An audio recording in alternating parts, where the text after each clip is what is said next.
Yang kedua, mungkin perlu saya catat dari harapan kawan-kawan. Kami DPR sekali lagi mengendorse dan meminta pemerintah untuk menyelesaikan P1 tahun ini. P1, jadi kalau tadi P1 itu masih ada kurang berapa? 41.000 ya, kalau nggak salah ya. Ini kalau bisa diselesaikan dulu, karena mereka sudah 1 tahun lebih.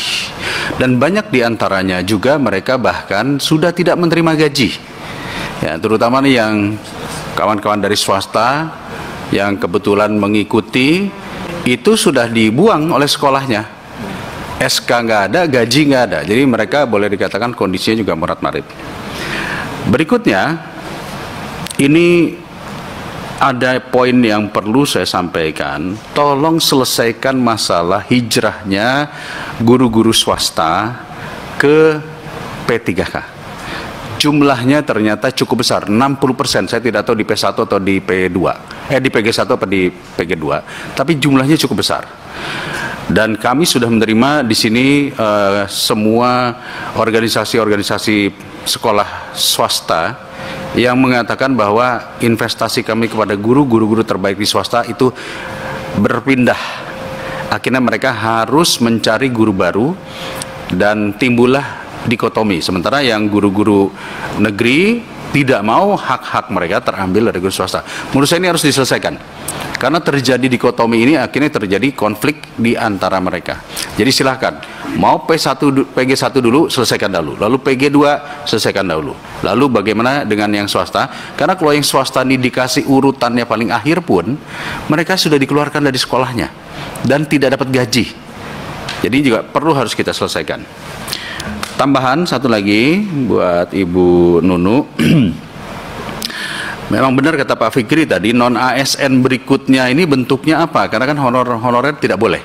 Padahal kita tahu yang namanya di sekolah-sekolah itu justru kawan-kawan honorer ini yang bekerjanya mungkin lebih banyak.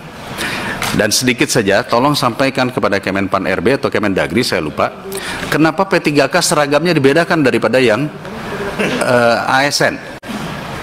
Ini ya cukup menjadi sebuah sensitivitas. Ya, yang satu seragamnya coklat-coklat, yang satu lagi seragamnya agak berbeda. Ini tolong saya tahu itu bukan di Kemendikbud ya, tetapi itu tentunya harus kita tanyakan. Berikutnya Ibu Nunu, apa benar isu yang katanya nanti ke depan ini seleksi akan dilakukan oleh Pemda? Itu karena itu cukup ramai juga ya. Tadi Ibu dalam presentasinya menjelaskan mungkin opsi-opsi ke depannya melalui kepala sekolah. Tapi kalau melalui Pemda ini agak repot juga kalau melalui Pemda, karena nanti ada faktor kepentingan. Karena kita paham yang namanya Pemda itu orientasinya juga politik.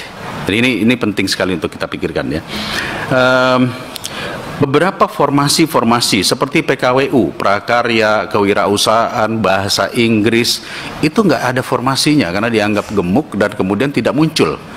Sehingga banyak di antara mereka yang katanya harus turun.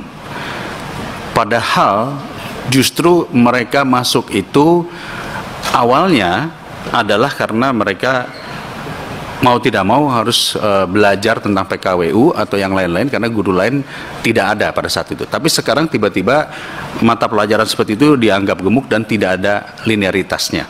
Nah, sementara beberapa formasi banyak yang tidak linear tapi lolos. Nah, itu bisa dicek kepada sistem. Ya, banyak yang tadinya bukan guru di bidang tersebut, tapi dia bisa lolos. Sementara yang bahasa Inggris dan PKWU ini banyak yang tidak dapat formasi.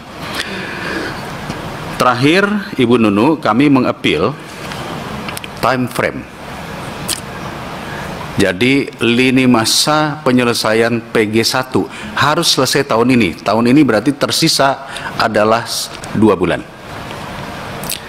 PG2 harus selesai sampai bulan Februari.